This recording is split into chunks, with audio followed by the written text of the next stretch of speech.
오늘 다행인 거는 조선주가 반등해서 이 힘이 조금 더 느껴진다? 이렇게 생각해 볼 수 있을 것 같습니다. 여러분 아시다시피 어제 좀 직격탄을 고스란히 받은 그런 섹터가 또 조선, 그 때문에 또 전체적인 시장이 많이 흔들렸었잖아요.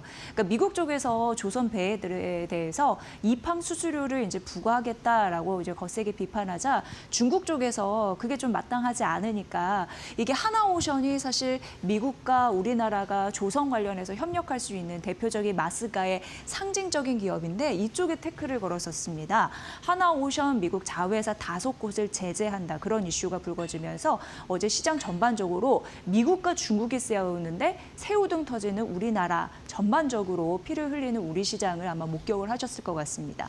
그래서 뭐 급락이라는 표현을 쓰기도 했었죠. 하지만 오늘 이제 반등하는 흐름들이 나타나는 거고요.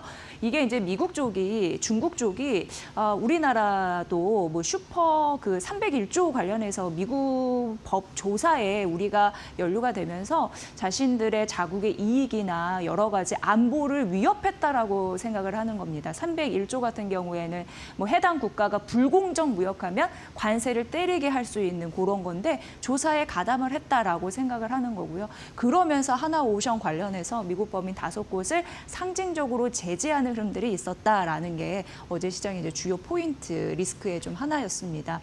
그런데 이제 상대적으로 그 이슈 나온 이후에 시장이 급락했었고 굉장히 많은 자료들이 오늘 아침까지 나왔습니다. 그런데 대부분 중로는 영향이 제한적이다 이렇게 얘기가 되고 있습니다. 그러니까 이게 하나오션 같은 경우에도 어제 7% 가깝게 급락했었는데 오늘 보니까 한 2에서 3% 반등세를 보이고 있는 거고요. 전반적으로 조선 섹터로 봤을 때는 사실 우리나라가 뭐 미국과 유럽 쪽에 수출을 더 많이 하고 그쪽과 연관이 돼 있지 중국 같은 경우에는 1% 안팎에 해당되지 않는다. 그런 영향도 있는 상황이고요. 중국 자체적으로도 공급망이 그렇게 우수하지가 않습니다. 그래서 납기나 인력 문제가 있어서 거래 차단을 했을 때 자신들도 힘들어질 가능성 그런 부분 때문에 영향력이 상대적으로 적을 것이라는 게 사실 어제 뭐 장 마감 이후에도 계속적으로 나온 상황으로 오늘 아침 증권사 리포트나 그리고 이렇게 해외 매체와 같이 CLSA 같은 경우에도 조선주 급락 너무 시장이 과잉 반응한 거라고 하면서 이렇게 급락할 때 매수 기회라고 얘기를 하는 것 같습니다.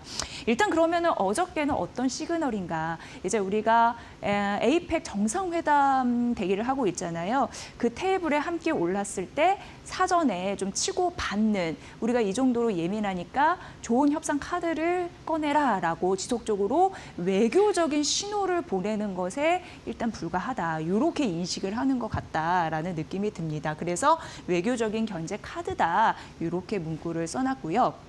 그럼 전반적으로 조선주 많이 떨어졌을 때 사실 그럴 때 좀 담을 수 있는 기회 그게 어제였지 않나 또 이런 한편으로 오늘 반등하니까 그런 생각이 드는데 일단 CLSA는 우리나라의 조선주의 탑픽을 HD 현대중공업이라고 얘기했습니다. 최근 모건 스탠리 같은 경우에도 HD 현대중공업을 또 긍정적으로 바라보는 흐름들이 있었거든요. 근데 자꾸 그런 해외에서 이런 종목을 언급을 하니까 더 이제 주목이 되고 있는 상황이고요. 그래서 매수 유지 탑픽이고 매수 유지는 향후 주가가 한 10% 정도 뛸 것이다라는 가능성을 염두에 두고 이렇게 매수 유지를 썼다고 하니까 그 부분을 좀 참고해 보시면 될 것 같고요.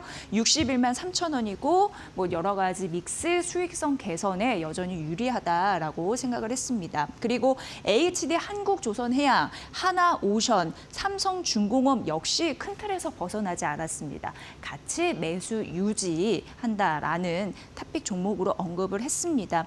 어쨌든 수주도 증가하고 실적도 회복되는 국면에 K조선의 힘 막강하고요. 워낙 이제 중국 같은 경우에는 미국과 우리나라가 마스가 협력에 대해서 굉장히 꼴사납게 생각을 해서 노골적으로 불만을 예전부터 표시를 했거든요. 그런 흐름에서 좀 단단한 K조선의 흠집내기가 아니었나 그런 이벤트로 지나가지 않으려나 이런 생각이 듭니다. 아무튼 우리나라의 아침 증권사 리포트에서도 영향은 제한적일 것이다가 중론이었다는 거 그 부분 해외 이슈까지 살펴 좀 드렸고요. 두 번째 넘어가 보도록 하겠습니다. 그래서 하나오션 어떨런지 일단 오늘 2에서 한 3%대 반등세, 절반 정도 되돌리 흐름들이 나타나는데요. 오늘 상상인증권 아침에 리포트에 괜찮다 결론적으로 얘기했고 목표 주가도 12만 원으로 유지하는 흐름들이 나타났습니다. 미국산 선박 부분의 영향은 좀 제한적이다라는 것과 우리나라가 이제 소형 위주고 이제 원양선이 아니기 때문에 이런 부분에서는 좀 그러니까 리스크에 좀 제한적일 수 있다 이런 얘기를 하고 있는 상황이고요. 일단 3분기 영업이익은 전망치를 좀 소폭 하회할 것으로는 보여요. 근데 일단 왜냐하면 환율도 우호적이었고 성과 같은 경우에도 배 잘 만드니까 수요가 이제 붙으면 가격이 올라가잖아요. 그런 부분에서 성과도 괜찮은데 일회성 비용 부담이 있거든요. 그런데 이거는 전반적으로 봤을 때 하나오션의 자체적인 그런 느낌이라서 이런 게 이제 제외가 되면 나중에 또 반등 여력도 있겠죠. 일단 300억 원의 임단협 병려금이 일회성 비용으로 들어가는데 1인당 한 500만 원 정도로 좀 책정이 되고 있는 상황이고 그리고 9월에 좀 빌미스러운 좀 이슈가 나왔습니다. 산업재해 충당금 이런 부분까지 반영이 돼야 되기 때문에 3분기 같은 경우에 그리고 앞으로 나올 그런 전망치 이런 부분이 살짝 낮아졌다 이런 부분 좀 말씀드리고요.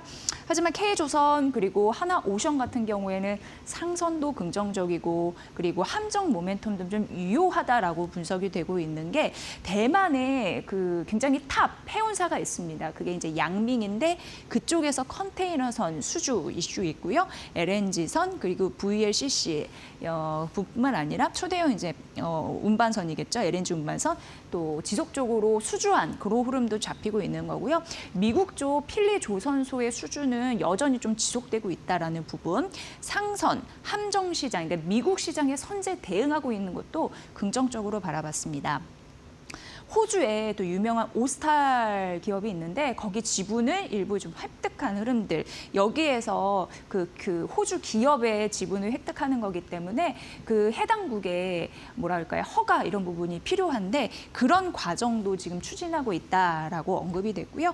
특수선 수주도 긍정적으로 바라봐지고 있는데 캐나다 잠수함 등 이런 부분에서 좋은 시그널이 나타나고 있는 상황이라고 합니다. 그래서 하나오션 뭐 어제 많이 7% 가깝게 급락을 해서 그런 이슈가 있었지만 그래도 반등의 모멘텀은 있다라는 부분에서 보시고 목표 주가 12만 원을 유지했다라는 점 말씀드립니다. 다음 이슈 가보도록 하겠습니다.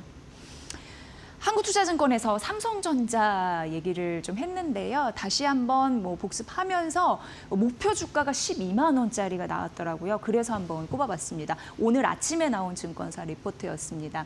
여러분 어제 잠정 실적이 발표가 됐잖아요. 분기 매출은 처음으로 이 숫자가 나왔고 영업이익도 한 10조 정도 예상이 됐었는데 예상 외로 12조 이상 나왔고 그래서 시장 컨센서스 대비해서는 19% 올라서 깜짝 실적이 나왔습니다. 그런데 이제 한국투자증권에서는 이제 확정 실적 때 이런 게 나오거든요. 잠정 실적 때는 우리가 모릅니다. 그래서 뭐 반도체는 어제 같은 경우에도 6조 정도 예상한다라고 말씀드린 바 있는데 한국투자증권에서는 이걸 좀 예상을 한 거예요. DS와 그리고 모바일 쪽에서 선방을 했을 것이다라는 분석을 했고요. DS 반도체 산업인데 7조 3천억 원을 예상을 했더라고요. 그리고 모바일 쪽은 3조 5천억 원 정도 예상을 했습니다. D램 강하고 낸드 따라오고 파운드리 괜찮은데 일단 D램과 낸드 같은 경우에 평균 판매 가격 ASP가 전 분기 대비해서 10% 중반으로 뛸 가능성 이런 부분을 좀 언급을 했습니다. 가격이 오르면 수익성이 개선이 되겠죠. 그리고 HBM 출하량도 전 분기 대비해서 96% 증가하는데 거의 100% 수준인데 HBM이 폭발적으로 증가하고 있다는 걸 반영해서 썼더라고요. 그리고 아픈 손가락이었던 파운드리 적자로 굉장히 심각했었는데 가동률이 개선이 되고 그리고 적자폭이 많이 축소되는 흐름으로 반도체 쪽에서 7조 이상이 나올 것이다라는 가능성을 언급했습니다. 그리고 이제 DX라고 모바일 쪽도 선방했다고 말씀드렸죠. 근데 그게 스마트폰 매출, 이익, 컨센서스를 상회할 것이고 그리고 여기도 아무래도 이제 플래그십 모델이다 보니까 비싸게 팔잖아요. 그에 대한 수익성 이런 부분을 좀 긍정적으로 봤습니다. 그리고 디스플레이 있고 가전 있고 이제 전장, 하만 요쪽 이렇게 예상을 했으니까 참고해 보시면 될 것 같고요. 다음 페이지 넘어가서 삼성전자 목표 주가 12만 원으로 제시했는데 4분기 이제 관전 포인트 이게 중요하다고 합니다. D램 시장에서 사실 그 2분기에 SK 하이닉스의 전체 메모리 시장의 D램 시장 점유율을 좀 내줬던 굉장히 수치스러운 일이 있었는데 그걸 3분기에 다시 한번 탈환을 했습니다. 연이어 4분기 역시 1위를 유지할 것인가 그 가능성 중요시 된다고 했고요. 뭐 서버 DDR5나 이 SSD 수요도 급증하고 있고 그리고 이제 컨벤셔널 D램 같은 경우는 일반적인 D램을 얘기합니다. 그거와 HBM 수익률 격차가 축소되고 있다고 하는데 워낙 이제 HBM 같은 경우에는 고부가 같이 가격을 좀 세게 부르는 거고 D램은 뭐 최근 많이 공급 부족 현상이 나타나기 때문에 수요가 붙으면서 가격이 많이 올라가잖아요. 근데 이 차이가 줄어들고 있다는 겁니다. 그러니까 컨벤셔널, 일반 D램의 가격이 지금 급증하고 있다, 올라가고 있다. 그런 부분 때문에 HBM도 좋고 일반 D램도 좋고 그러니까 이 수익률이 더 높아질 가능성이 있죠. 양측에서 잘해주니까 그게 긍정적인데 4분기도 이어질 수 있을지 관전 포인트다라고 했고요. 이러다 보니까 삼성전자가 공급자의 위치에 있는데 훨씬 갑의 입장이다라는 부분에서 긍정적이다. 결국 목표 주가 12만 원으로 제시했으니까 이 부분 참고해 보시면 될 것 같습니다. 자, 그리고 하나투자증권에서 이제 전반적으로 지수대를 놓고 과거 역사상 어떤 패턴이 있었는지 그에 따라 지금 투자자들은 어떤 선택을 해야 되는지 글을 제시한 아침에 리포트가 좀 나와서 소개를 해드릴까 합니다. 근데 하나투자증권의 골자는 그거거든요. 지금 이 상황이 2021년 1월과 유사하다라는 겁니다. 근데 왜 이때와 유사하냐라고 봤더니 2021년 1월 같은 경우에도 유동성 괜찮았거든요. 근데 실적까지 붙어줬습니다. 그러니까 시장에 돈이 많이 풀리는데 실적까지 잘 나와서 두 마리 토끼를 다 잡은 동반 상승의 장이었거든요. 이때의 패턴을 좀 유심히 봐야 된다라는 전략이었고요. 그때 이제 당시 3천선 돌파였거든요. 근데 굉장히 획기적인 일이었었죠. 근데 3천선을 돌파하기 전에 굉장히 반도체가 강했다고 합니다. 그리고 나서 3천선 돌파하고 나서 반도체 다음에 운송과 소비재가 강했다고 합니다. 그래서 지금 반도체 올해 연말까지는 강할 거라고 하는데 그걸 이제 데이터를 돌려봤더니 한 분기 정도, 1분기 정도 추가적으로 강할 거라고 봅니다. 그러면 결론적으로 우리 시장 입장에서는 올해 연말까지 이 코어의 힘은 역시나 반도체에 있을 가능성 굉장히 높다라고 얘기를 한 거거든요. 왜냐하면 현재 보면 필라델피아 반도체 지수도 급등하고 있는 상황이고 엔비디아 같은 경우에도 실적에 의문이 있었습니다만 이게 모멘텀이 마이너스에서 플러스로 전환이 됐다고 합니다. 그러니까 엔비디아의 실적 추정치도 높아지고 여러 가지 증권사들의 그 기대치도 높아지고 있는 만약에 반도체는 연말까지 코어의 힘을 갖고 우리 시장을 주도해 줄 수 있는 탄탄한 종목이 될 수 있다라고 얘기를 하고요. 그러면 2021년도와 같이 3천선 돌파한 이후에는 운송과 소비재로 갈까에 대해서 하나투자증권은 고려해 볼 만하다라고 얘기를 하고 있습니다. 그래서 3,600 돌파 이후에 반도체 다음에 운송과 소비재도 주목을 하라라는 부분이었고요. 이제 산업재 같은 경우에는 기계, 조선 이런 쪽으로도 생각해 볼 수 있는데 지금 올라가고 있잖아요. 그래서 신고가 저항선이 좀 두터워서 변동성 관리는 필요하다라고 언급을 했습니다. 그리고 그 당시를 생각해 보면 운송, 자동차, 화장품, 의류, 호텔, 레저 이쪽 섹터가 있는데 이쪽 섹터에서도 실적이 좋아질 수 있는 종목들을 고르는 게 답이다. 이렇게 얘기를 했습니다. 2차 전지 섹터 최근 반등하면서 레버리지 ETF에 대한 관심도 굉장히 뜨겁더라고요. 어제 보니까 코덱스 2차 전지 레버리지 ETF였나? 거의 장이 무너지는데도 9에서 10% 급등하는 흐름들이 나타났거든요. 근데 어쨌든 2차 전지 2달 반등하면서 패턴이 재개될 가능성이 있다라는 언급들, 이런 흐름들이 나오고 있으니까 참고해 보시면 될 것 같습니다. 중요한 건 올해 연말까지 반도체는 코어의 힘이 있다라는 부분이었습니다. 포스코 퓨처엠이 굉장히 긍정적인 소식을 물고 왔습니다. 1조 이상의 계약을 좀 해냈다라는 부분인데 6,700억 원, 연평균 1,700억 원이고요. 음극재를 이제 수주했는데 고객사는 이게 명확하게 드러나지 않죠. 이제 공시 위반이 되니까. 그런데 기사에서 보면은 글로벌 자동차사 근데 그게 새 고객사로 추정이 된다. 이렇게 언급은 되고 있습니다.